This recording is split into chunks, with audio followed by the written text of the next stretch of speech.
Nababother ka na ba sa mga recent issues sa GCash? Or baka gusto mo lang ng mas smooth na app experience? Sa dami ng glitches at security concerns, mukhang tamang panahon na nga para pag-isipan ang options mo. Okay, quick background muna tayo. GCash versus Maya. Ang GCash ay unang nag-launch noong 2004. Sinimulan ng Globe Telecom ang GCash bilang isang simpleng SMS-based cash transfer system. Fast forward, naging parang Swiss Army knife na ito ng financial services. May sa bills, payment, fund transfer, investment options, at kung ano-ano pa. Ngayon, may mahigit 80 milyong users na sila gamit sa halos lahat ng pwedeng bayaran, mula online shopping hanggang pamasada. Ang Maya naman ay nagsimula noong Disyembre, 2000 bilang smart money. Nag-rebrand ito bilang PayMaya noong 2016 at tuluyan naging Maya noong 2022. Naging full digital bank ito, kaya may dagdag features tulad ng savings, credit, crypto, at higher interest rates. Bunga ng pag-level up nila, nagiging mas magandang option si Maya para sa users na gustong i-maximize ang kita sa savings. Mga issue na madalas kinakaharap ng GCash users. Lately, marami ng reklamo ang mga users ng GCash. Kahit isa itong widely used app, hindi nito naiiwasan ang mga recurring na problema na nagdudulot ng major inconvenience sa mga gumagamit nito. 1.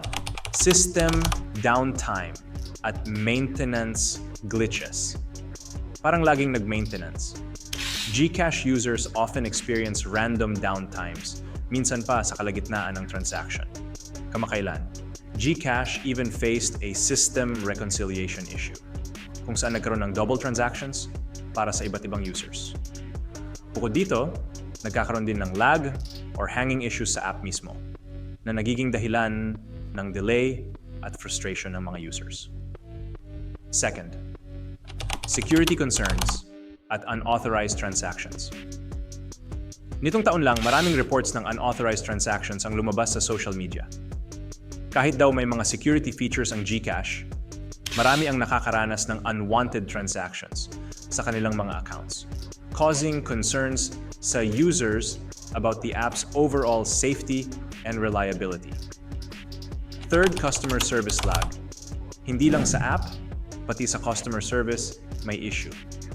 Reports ng mabagal na customer response, unresolved cases, at difficulty in reaching support are common.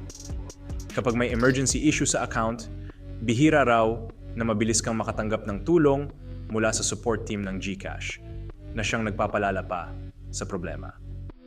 Fourth, random deduction issues. Nakakaranas ka na ba ng mga random deductions or double charges? Dahil sa ilang system glitches, nagkaroon ng reklamo ang maraming users sa biglaang paglabas ng pera sa kanilang account nang wala silang inauthorize.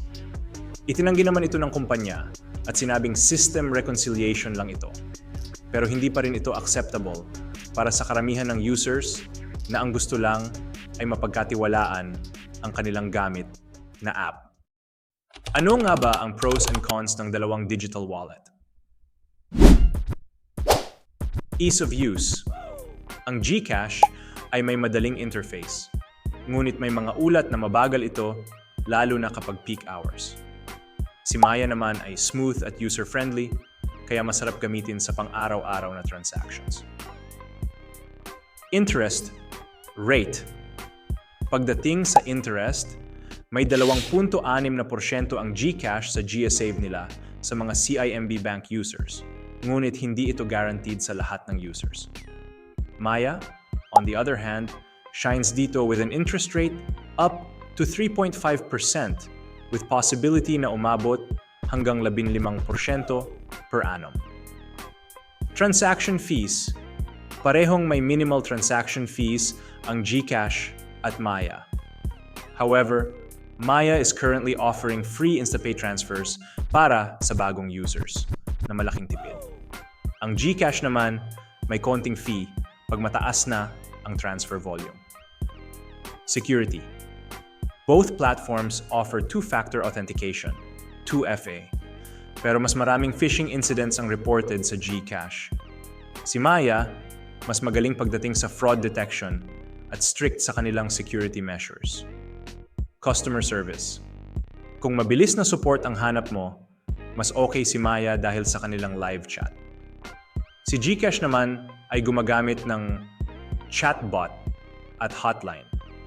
Pero may ilang nagsasabi na minsan may delay sa response. Bank transfers. Malawak ang suporta ng GCash sa iba't ibang bangko na nagbibigay ng flexibility sa users. Si Maya ay mas kaunti ang bank partners, pero mabilis ang transfer process sa kanilang mga partner banks. Investment options. GCash has G-Invest na may options sa mutual funds at stocks, which is great for growing funds long-term. Si Maya, may Maya funds na, kaya pwede ka nang mag-invest ng as low as 50 piso sa mutual funds. Physical card. GCash offers a MasterCard na pwede sa ATM, stores, and even abroad.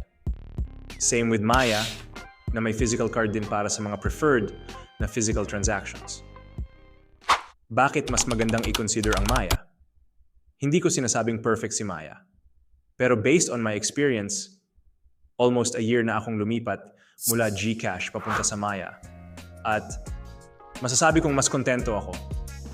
Never pa akong naka-encounter ng major issues sa Maya tulad ng biglaang downtime o repeated transaction errors na kadalasang nagiging problema ng maraming GCash users. Kung paulit-ulit kang nakakaranas ng issues sa GCash, di ka ba mababahala? May mga feedback ang users tungkol sa errors sa app, lalo na kapag peak hours or during urgent transactions. Nakaka-frustrate ang app dahil sa lag o loading issues kapag kailangan mo itong i-access kaagad. Yun din ang naging dahilan kaya ako lumipat. Isipin mo, quick transaction lang pero yung loading pag nag-open ka ang tagal. Tapos pag na-open na, error pa sumalubong sa'yo. Kaya reopen mo na naman. Maya has been reliable for everyday transactions pero hindi rin ito ang ideal na permanenteng lagayan ng malaking pera. Although secure ito at may mataas na interest rate, walang kapantay pa rin ang stability ng mga physical banks, lalo na kung matagalang ipon ang goal mo. Dahil established na ang mga tradisyonal na bangko, mas madaling magreklamo at mag-access ng funds kung sakaling may problema ka. Nandyan lang ang mga opisina nila at mas regulated din ang mga services nila kaysa sa mga digital-only wallet. Sa huli, Maya works well as an alternative, lalo na kung sawa ka na sa paulit-ulit na issues ng GCash.